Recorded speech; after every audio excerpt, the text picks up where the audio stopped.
Good evening everyone, it was my 4th day at the NAVC conferences today. Incredible, tomorrow it will be the last day of the conference. I'm very sad because it means that it's the end of this fantastic learning experience. But as usual, tonight I will share with you my 3 key takeaways of my 4th day at the NAVC. It started very early this morning. The first session was at 6:30 a.m. It was a breakfast session, and it was kind of unexpected because I ended up seeing a presentation I wasn't supposed to see. I think I wasn't well awake and I went in the wrong room. But anyway, I really enjoyed the topic, and guess what? It was about internal parasites.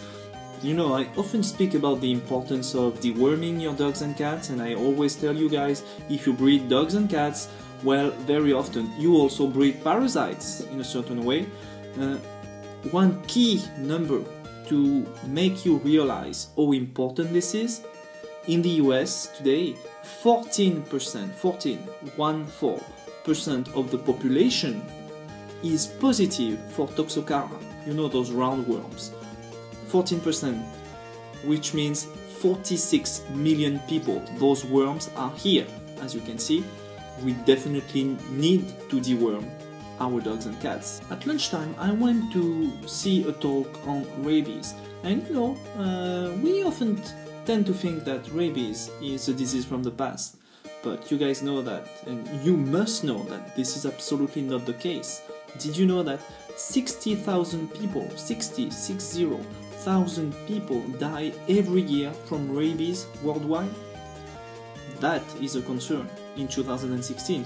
And sometimes people will say, oh, but this is the rest of the world, it's not North America. Every year in the US, rabies is diagnosed in 260 cats and 85 dogs. So you see, it is a concern. We need to be aware. And I learned something else today. The first zoonotic disease in the world today is not rabies, it's leptospirosis. And something very interesting for me, the poster dog that is at risk for lepto is a hunting dog, you know, because he has more chances to be exposed to rodents' urine. However, what was mentioned in this talk is that today, most of the cases of leptospirosis that are diagnosed are not in hunting dogs, they are in small dogs. They are in pugs, in dachshund. Why? Because leptospirosis is today a disease we find inside our cities as well. And that's something very important to keep in mind. Okay, I think that's it for today. It was my 4th day at the NAVC. I'm sure you guys are fed up with those videos I post on a daily basis. But I hope they are for you the opportunity to learn those key messages. And I hope they're useful.